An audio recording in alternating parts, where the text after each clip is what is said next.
Hello everyone, this is Skyler of Taito Gaming, and today I want to express my opinion on the upcoming Xbox One X, or some of you might know it as the Xbox One Scorpio.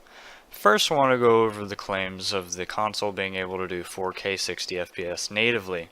I see this as, a very far-fetched goal because of its technical specs.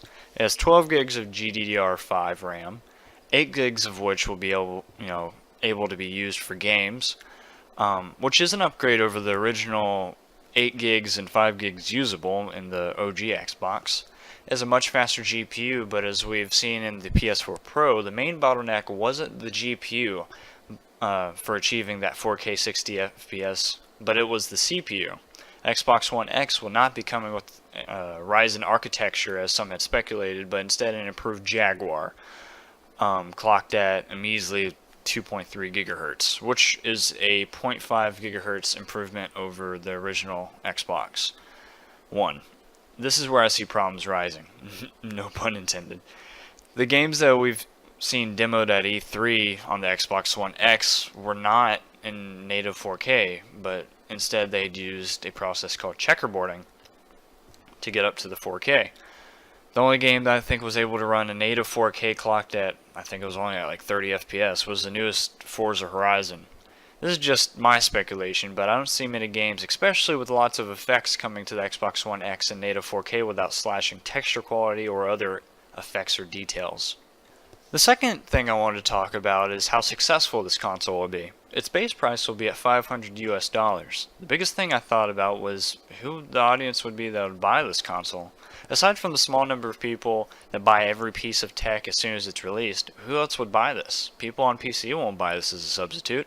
They could just instead put the money into a new graphics card that would blow the Xbox One X out of the water.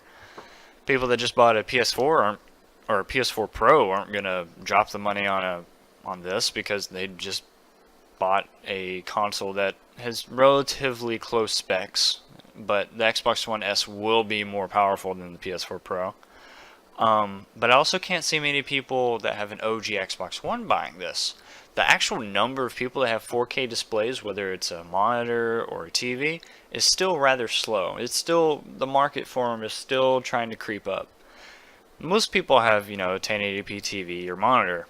Most of these people that don't have an Xbox at all aren't probably going to buy an Xbox One X, but they're probably going to buy an Xbox One S, the Slim, since it's literally half of the price of the Scorpio and plays the same games.